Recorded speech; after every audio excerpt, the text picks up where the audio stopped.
The first thing anyone noticed about Camp Pine Brook was its isolation. Nestled deep in the rolling hills of rural Pennsylvania, it was surrounded by dense forests that stretched for miles, broken only by narrow hiking trails and the occasional creek that glimmered in the summer sun. In 1976, it was a place that promised freedom, adventure, and the kind of childhood memories that would last a lifetime. But that summer, the camp became a place of fear, disappearance, and enduring mystery. It was June when Ethan Brooks arrived, a bright-eyed 16-year-old from Harrisburg. He had been looking forward to Camp Pine Brook for months, and like many teens, he imagined the forest as a playground rather than a labyrinth of shadows. His cabin, a simple wooden structure with peeling paint and creaking floors, sat at the edge of the camp near a grove of towering oaks. Lisa Grant, 15, and Michael Harlan, 14th, were assigned to the same cabin, forming an unlikely trio of campers from different parts of the state. The first week went as expected. Campfires crackled, counselors led morning hikes, and the scent of pine and campfire smoke filled the air. Yet even in those early days, some small things didn't add up. A counselor named Tom Reynolds later recalled seeing what he thought were shapes moving between the trees during late-night patrols. He dismissed it at first imagination. Fatigue, shadows cast by the moon, but the unease lingered. Then came the first disappearance. Ethan had gone for a solo hike along one of the marked trails near the northern ridge. He was supposed to check in with a counselor every hour, but after 2 hours, the counselor on duty reported him missing. A search party was dispatched immediately, combing the wooded hills and following the trail he was last seen on. They found his backpack resting against a large rock, untouched. Water bottles were still inside. His notebook lay open, and there were no footprints leading away from the area. It was as though he had simply vanished into thin air. The camp was thrown into chaos. Parents were notified, local authorities were called in, and volunteers scoured the dense forest. Helicopters were summoned, but even the aerial searches yielded nothing. The absence of a struggle, the lack of clues, and the eerie perfection of his disappearance baffled everyone involved. Ethan Brooks was gone.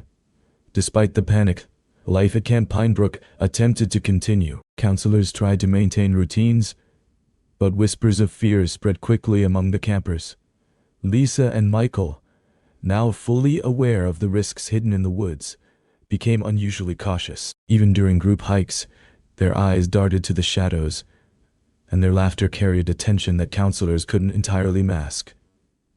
A week later, Lisa Grant disappeared under eerily similar circumstances. She had wandered off near the creek while fetching water for the morning breakfast, her friends recalling the last moment they saw her laughing by the water's edge. When she didn't return, a search began. Again, her belongings were found neatly placed. A small satchel near the creek, a towel laid on a rock, as though she had planned to return any moment. No footprints, no struggle, nothing to indicate what had happened. The pattern was unmistakable and terrifying. By the third week, when Michael Harlan went missing, the camp administrators had no choice but to close the facility. It was a decision that outraged some parents and volunteers, but the risk was too great to ignore. Local police documented the cases, but the trail had gone cold almost immediately. The dense forest, full of hidden crevices, ravines, and undergrowth, offered countless places for a person or something to disappear. Yet nothing was ever found.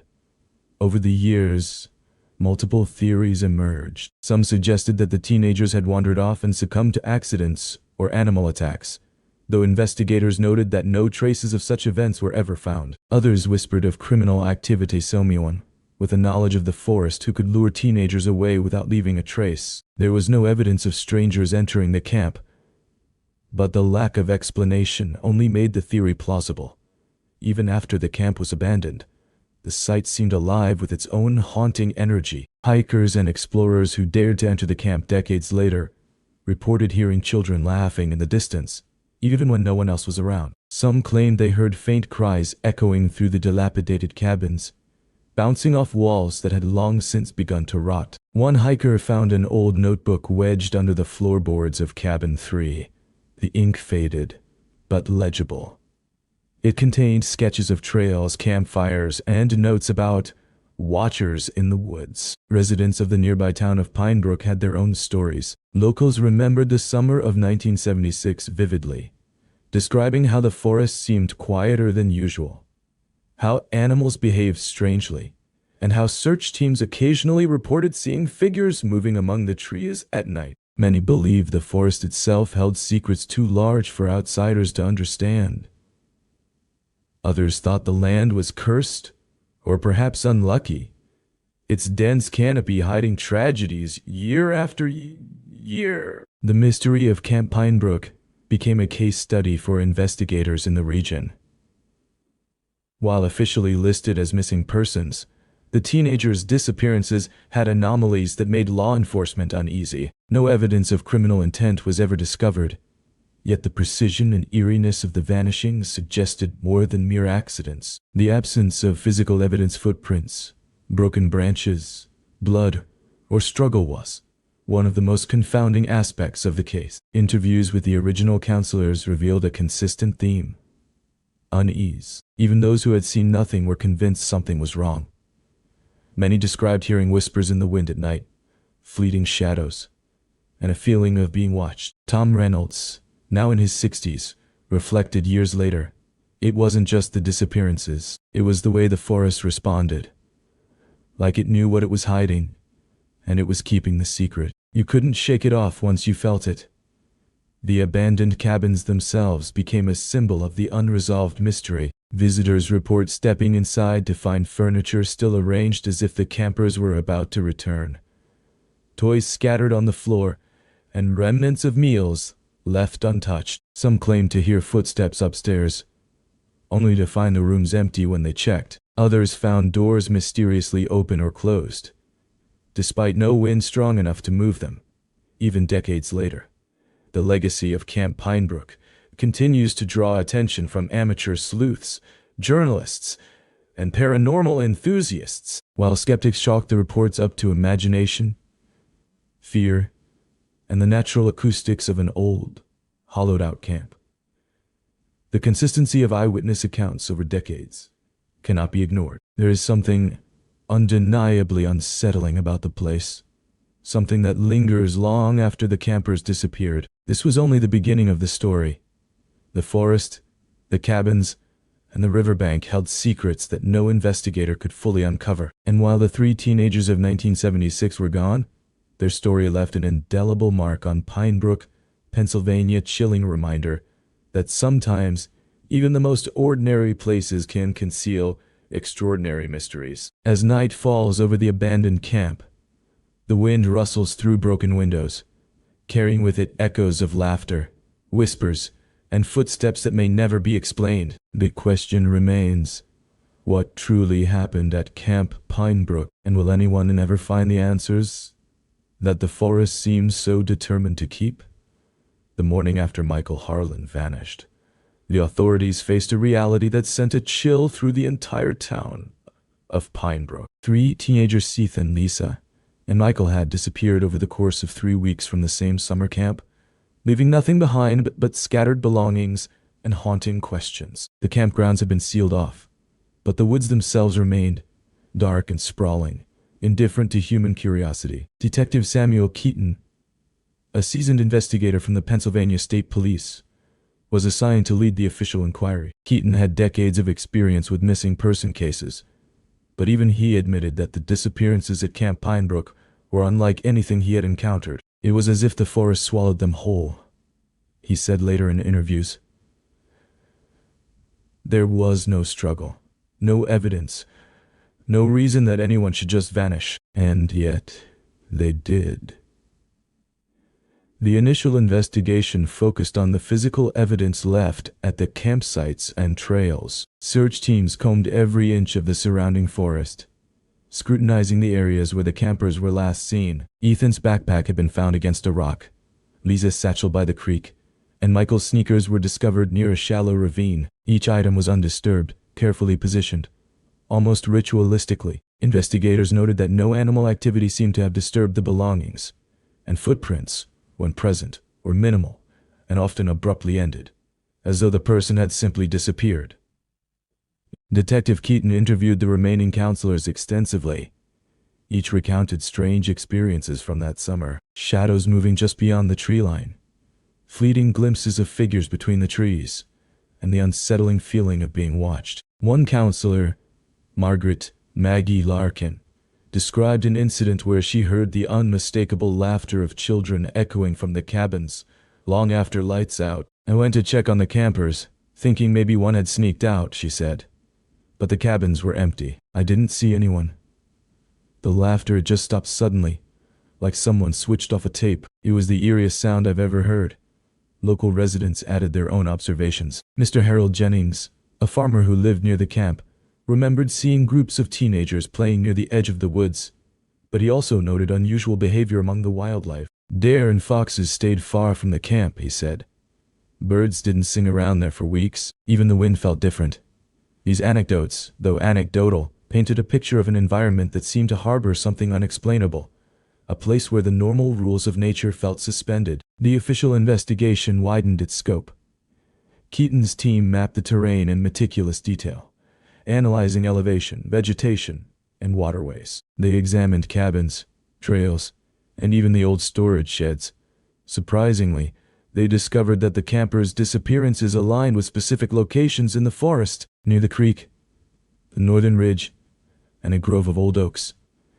Each site shared a commonality in tree cover, uneven terrain, and limited visibility. It suggested that someone or something familiar with the woods could move through them undetected. One breakthrough came when investigators located an old journal buried under a pile of leaves near the creek, believed to belong to Lisa Grant. The journal contained detailed entries of daily camp activities, but also mentioned moments of unease. She wrote about strange noises at night, unexplained footprints, and the sensation of being followed. One entry stood out. "Sometimes I swear I hear voices calling my name, but no one is there. The forest doesn't feel right." For Keaton, the journal confirmed what counselors had hinted at. The disappearances were preceded by subtle, yet consistent signs of disturbance in the camp environment. Despite these findings, the evidence was still circumstantial. There were no traces of an outsider entering the camp, and no reports of suspicious vehicles or strangers in the area. Investigators considered accidental causes false, hypothermia, or wild animal attacks, but all scenarios failed to explain the precision and consistency of the vanishings. The teenagers had been healthy, experienced with the outdoors, and cautious. Their disappearances were calculated in a way that defied natural explanation. The lack of physical evidence led Detective Keaton to explore behavioral and psychological angles. He interviewed families, friends, and teachers to understand if any of the campers had personal reasons for leaving or secrets that might explain voluntary disappearance. Nothing emerged. All three teenagers were ordinary, responsible, and excited about camp. No notes, no plans, no indications of leaving behind everything to vanish. The mystery deepened. As weeks turned into months, the abandoned camp became a magnet for curiosity seekers.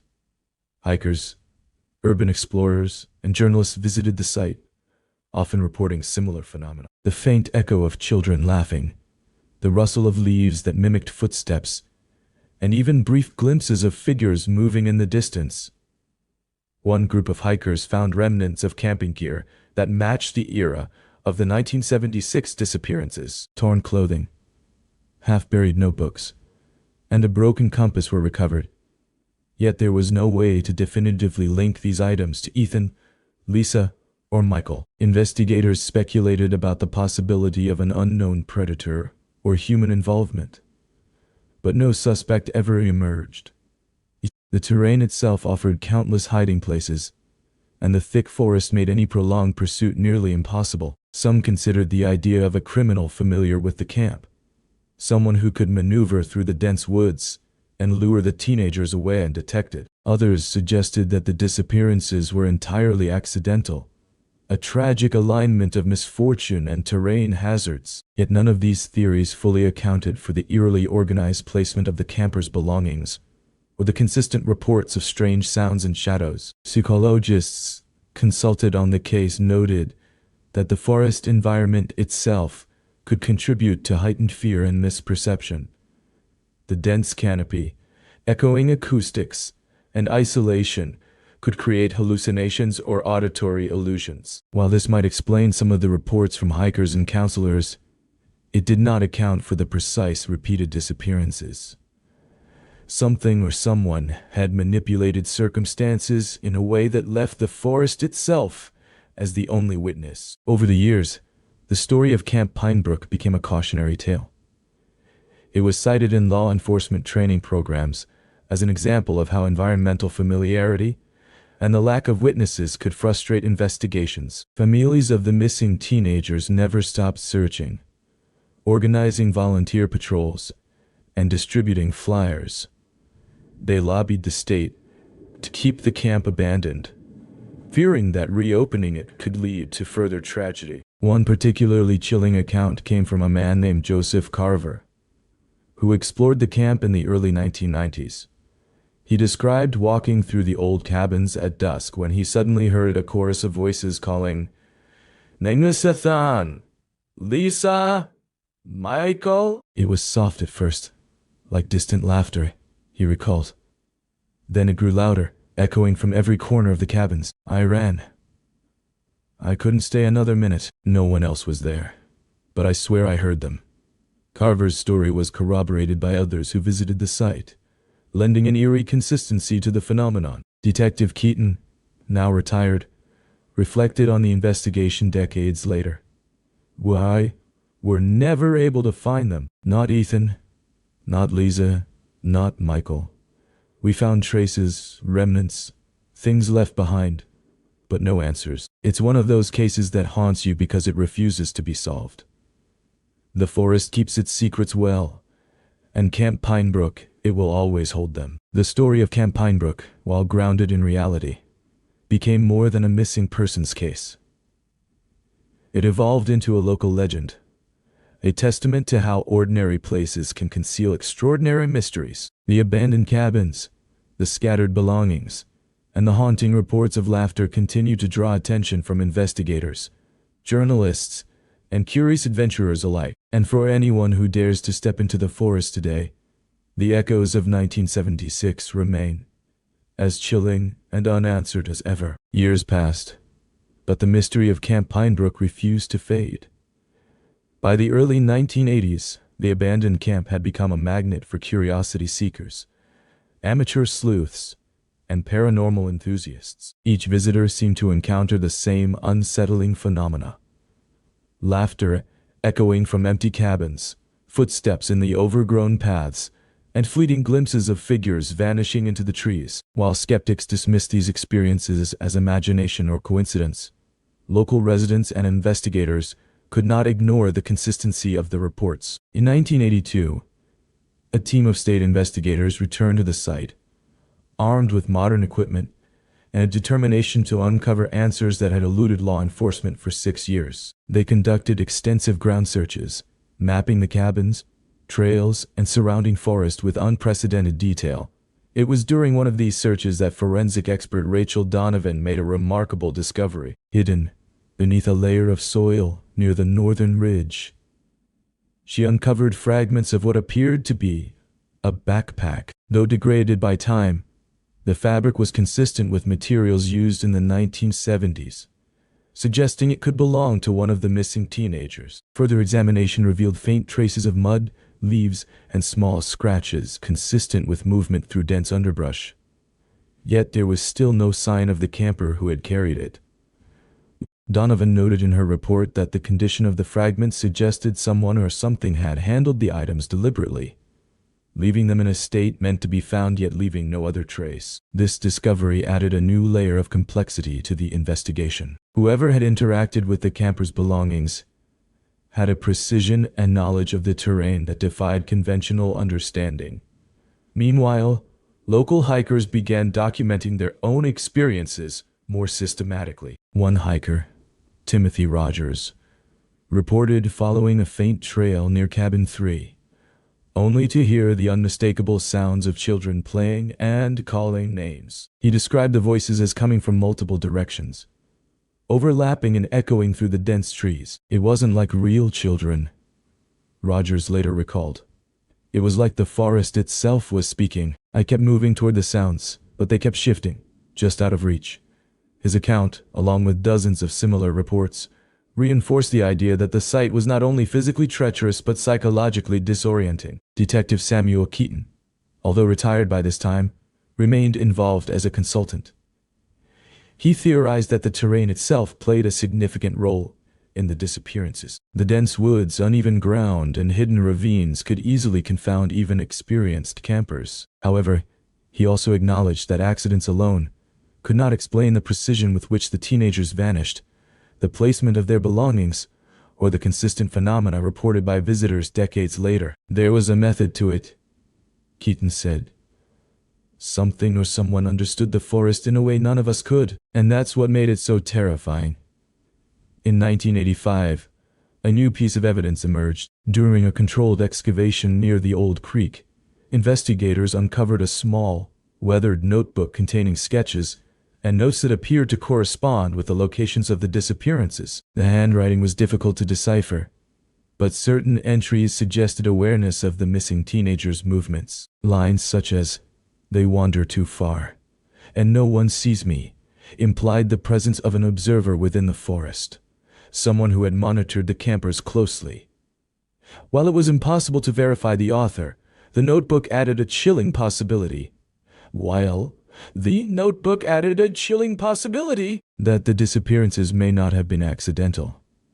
The investigation also examined local history for potential clues. Residents recalled a reclusive man named Walter Kessler, who had lived near the camp during the 1970s. Known to wander the woods with unusual frequency, Kessler had no criminal record, but neighbors described him as eccentric and deeply familiar with the terrain. Some speculated that he may have observed the campers, but nothing definitively linked him to the disappearances. Authorities interviewed Kessler extensively, but he denied any involvement and offered limited information, emphasizing his preference for solitude. Without concrete evidence, the inquiry into Kessler went cold.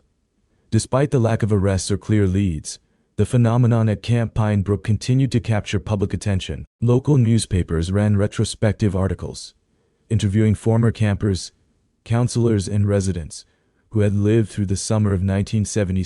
They described recurring dreams, lingering fears, and the haunting sense that the forest itself remembered the events. In one article, a former counselor stated, "Even years later, walking near those cabins, you feel eyes on you.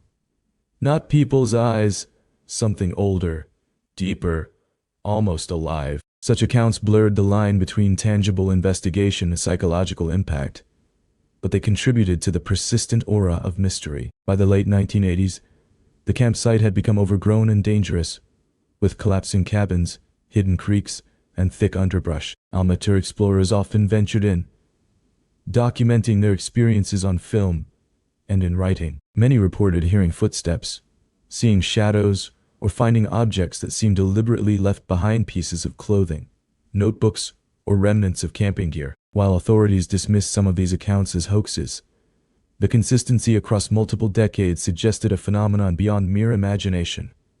One particularly striking account came from a group of teenage hikers in 1989. As they navigated the overgrown paths near the northern ridge, they reported hearing the sound of children's laughter followed by faint whispers calling their names. When they followed the sounds, they discovered an old pair of sneakers partially buried beneath fallen leaves. The shoes appeared worn but intact, and their style matched items popular in the 1970s.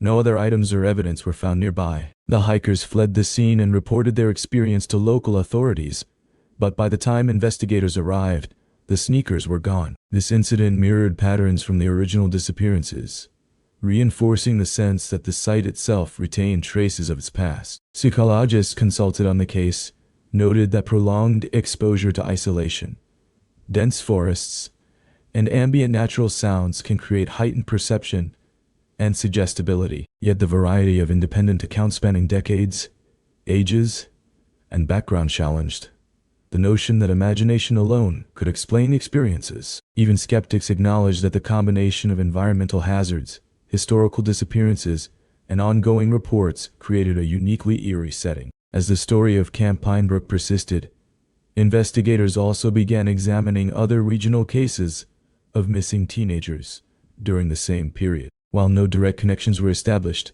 similarities emerged. Disappearances from rural camps or wooded areas, belongings left undisturbed, and consistent reports of unusual sounds or movements in the forest. These parallels reinforce the idea that Camp Pinebrook was part of a larger pattern, though the exact nature of that pattern remained elusive. By the end of the 1980s, the camp had become both a cautionary tale and a legend. Authorities maintained an official stance that the case remained unsolved, but the site continued to attract explorers, researchers, and those drawn by its dark history. Investigations had revealed fragments of evidence, patterns of unexplained phenomena, and possible human observation.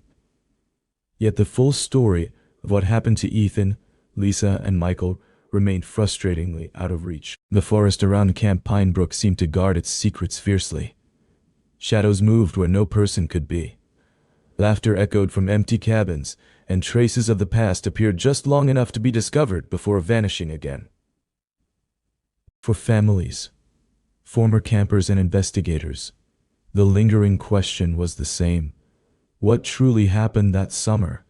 And why did the forest choose to keep its story hidden? Even now, decades later, hikers report stepping onto the old grounds and feeling a profound sense of unease. They hear footsteps that stop when approached, whispers that seem to come from every direction, and glimpses of figures that vanish before they can be identified. The mystery of Camp Pinebrook has become a case study in both investigation and folklore, a place where reality and legend intertwine, and a chilling reminder that sometimes even the most mundane settings can harbor extraordinary secrets. By the early 1990s, Camp Pinebrook had become more than just an abandoned site.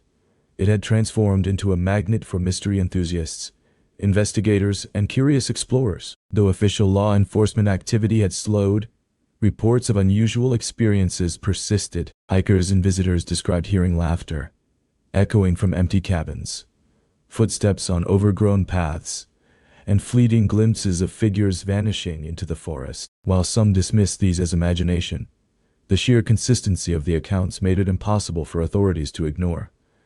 In 1991, retired FBI profiler Laura Henderson formed a small private team to investigate the site.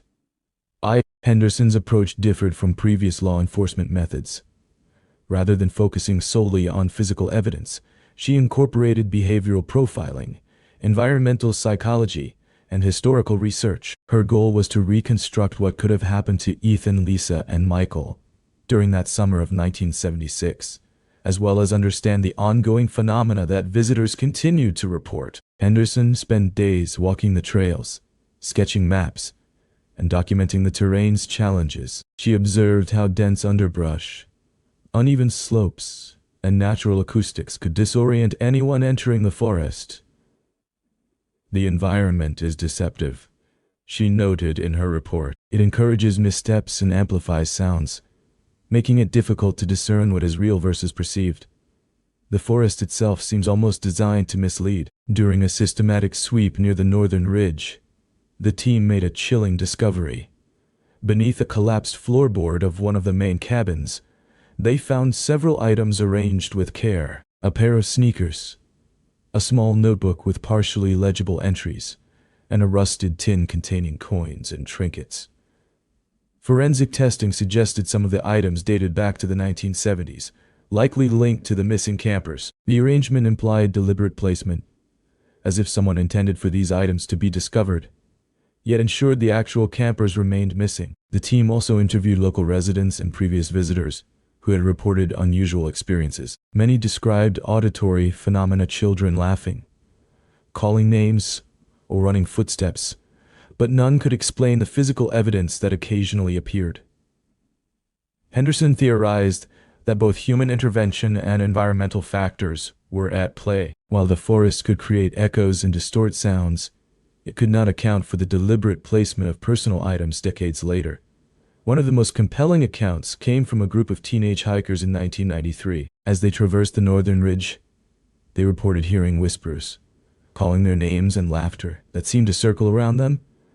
When they investigated, they found a small wooden toy whistle partially buried beneath leaves near the creek. The toy appeared worn but intact, resembling items sold locally in the mid-1970s. The hikers fled in fear, and authorities later recovered the whistle. This incident mirrored patterns from the original disappearances, reinforcing the sense that Camp Pinebrook was not simply abandoned, it was actively interacting with those who entered. Henderson and her team also analyzed the historical records and noticed patterns among other regional missing person cases during the 1970s and 1980s. While no direct connections were confirmed, similarities emerged. Disappearances near camps or wooded areas, belongings left undisturbed, and reports of strange sounds or movements. This suggested that Camp Pinebrook might be part of a broader regional pattern, although the precise nature remained unclear. Technological advancements of the time allowed Henderson to incorporate early GPS mapping and audio recording. She mapped cabins, trails, and high-activity zones, correlating locations with reported phenomena. Certain areas, Northern Ridge, the Creekside Grove, and the main cabin consistently produced reports of laughter, footsteps, or shadowy figures. Henderson concluded that the environment amplified the sense of unease. Yet the physical evidence and deliberate placement of items could not be attributed to nature alone. The possibility of human involvement remained central. Henderson studied Walter Kessler, the reclusive man who had lived near the camp during the 1970s.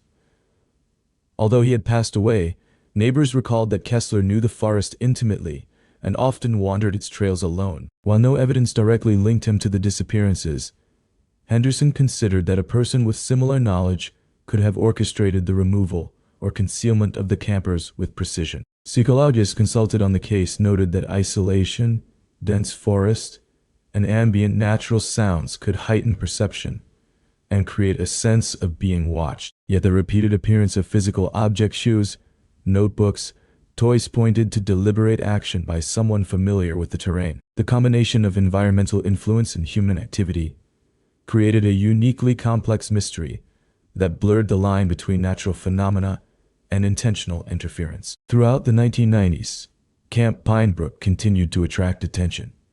Local historians documented the site, compiling reports of shadows, sounds, and objects discovered by explorers. Audio recordings captured unexplained laughter and footsteps.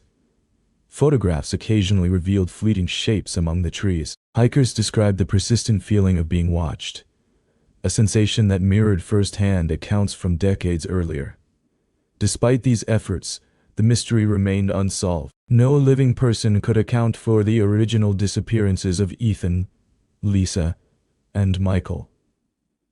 Evidence was sparse and often decades old. Environmental factors complicated interpretation, and the forest's labyrinthine layout hindered systematic investigation. Yet each discovery, each report, reaffirmed that Camp Pinebrook retained its secrets. By the late 1990s, the story had become a cautionary tale for families, campers, and explorers. Investigations had revealed fragments of evidence, patterns of unexplained phenomena, and possible human involvement, but no definitive answers emerged. The forest seemed to guard its history fiercely, allowing only glimpses and fragments to reach the outside world. Henderson's final assessment emphasized the unique complexity of Camp Pinebrook. The site presents a convergence of human behavior, environmental psychology, and historical events. While some phenomena can be explained by natural factors, the deliberate placement of items, repeated auditory accounts, and patterns across decades suggest human involvement. The case may never be fully resolved, but studying it provides insights into perception, fear, and the persistence of mystery.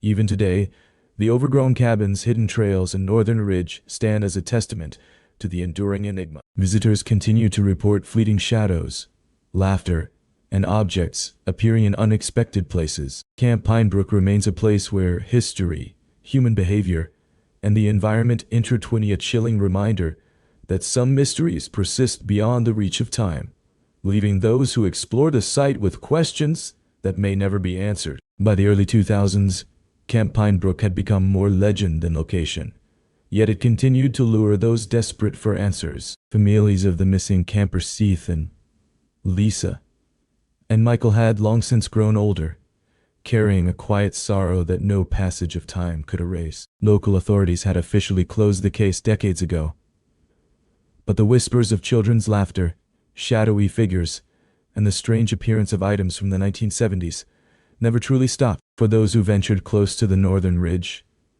the feeling was inescapable. The forest watched, waited, and sometimes it seemed remembered.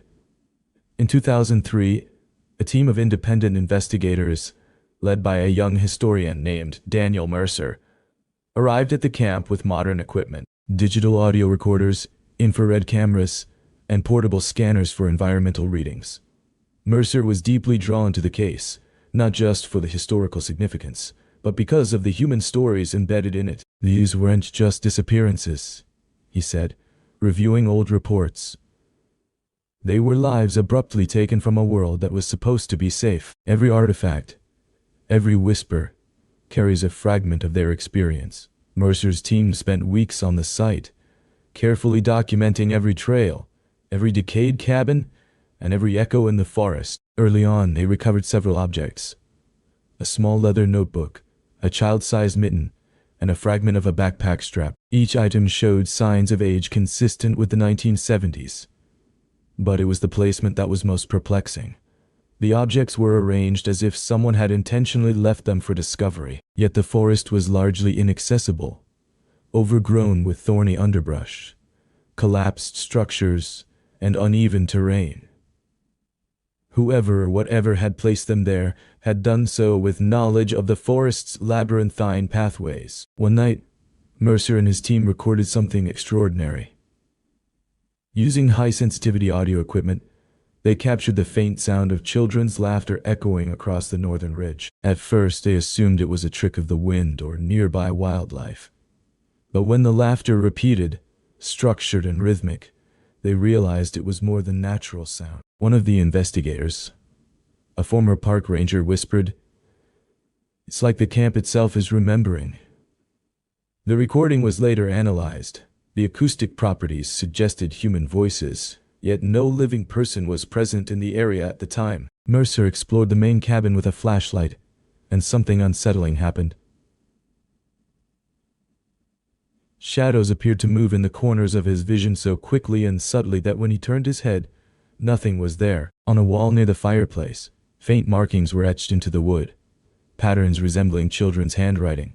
He photographed them, noting that some symbols matched entries found in the leather notebook recovered from the forest floor. This suggested that the missing campers themselves, or someone acting on their behalf, had left messages embedded in the environment, though whether intentionally or coincidentally remained unknown. The forest's atmosphere intensified the team's emotional connection. Mercer realized that the environment was not just a backdrop, but an active participant in the mystery. Each sound, shadow, and artifact seemed to carry the weight of time, memory, and unspoken grief. The northern ridge, creekside grove, and old cabins all acted as nodes of memory, preserving echoes of lives abruptly interrupted. Every discovery left the team haunted, not just by fear, but by empathy for the missing children whose stories had been lost to time. In the final week of their investigation, Mercer led his team to a secluded clearing near the creek. The ground was unusually level, and the snow had melted to reveal a faint outline resembling a circular pattern. It was impossible to determine whether it had been created intentionally or was the result of natural decay. However, at the center of the circle lay a single object, a small, polished stone engraved with the initials ETH, the letters worn but unmistakable. Mercer's team felt a mix of awe and dread. This was the first artifact that directly suggested one of the original campers might have left a tangible trace, a silent message surviving decades of neglect. As night fell over Camp Pinebrook, a cold wind swept through the forest, carrying with it distant laughter and the faint rustle of movement. The investigators recorded every sound, every shadow, but no human presence was ever observed. Mercer noted in his journal, "I cannot explain what we are experiencing. It is as though the forest holds memory in a way we cannot comprehend. The children may have vanished, but their presence lingers in every corner of this place." By the end of the expedition, Mercer and his team had gathered enough evidence to reconstruct patterns of movement, identify high-activity zones, and document the physical traces left behind over decades. Yet, despite these breakthroughs, the core mystery remained intact. The disappearances of Ethan, Lisa, and Michael were never resolved. The laughter, the whispers, and the appearance of objects suggested that Camp Pinebrook was alive in a way that defied logic, yet it provided no answers about what truly happened to the missing campers. The story of Camp Pinebrook leaves its audience with an unsettling realization. Some mysteries are not meant to be solved. The forest, the cabins, and the artifacts collectively tell a story, but it is a story fragmentary and incomplete, open to interpretation. For the families, the loss is eternal. For explorers and investigators, the experience is transformative. Each visit brings them closer to understanding the interplay between human behavior, environmental psychology, and the lingering presence of lives abruptly taken. Even today, the abandoned camp stands, overgrown and silent. The northern ridge catches the light of the rising sun in a way that casts shadows resembling figures moving through the trees. Hikers report the same phenomena described for decades: children laughing, footsteps echoing, items appearing and disappearing without explanation. Camp Pinebrook remains a place where memory, mystery, and human emotion intersect, a site that challenges perception and evokes deep empathy. For the audience, the story resonates because it touches on universal fears: the fragility of life, the loss of innocence, and the unknown forces that may surround us. It invites reflection on those who vanish without explanation, and on the lingering echoes of their presence. Some may leave physical traces, others may exist only in memory, but all shape the emotional landscape of those who remember. As Mercer concluded his final report, he wrote, "Camp Pinebrook will never yield all its secrets. Perhaps it was never meant to. The artifacts, the whispers, and the forest itself are reminders that some stories remain deliberately incomplete. They exist to provoke reflection, to remind us of the lives lost, and to leave us with questions we may never answer." That is the enduring mystery of this place. It is not only what happened here, but how those who vanished continue to touch the lives of those who seek them. The abandoned cabins now stand as silent witnesses. Trees bend in the wind, shadows stretch long at twilight, and the creek sings a song that no human can fully interpret. Objects appear where they should not, and whispers float on the breeze. Camp Pinebrook is more than an abandoned camp. It is a living archive of memory and loss, an open-ended story that invites all who enter to feel the weight of absence, the pull of unanswered questions, and the haunting presence of lives abruptly cut short. For anyone who ventures into those woods, the message is subtle but undeniable. The past is never truly gone. Camp Pinebrook preserves it, in echoes, in shadows, and in the faint traces left behind. And while Ethan, Lisa, and Michael may never be found, their story, fragmented, haunting, and unresolved, continues to touch every heart willing to listen.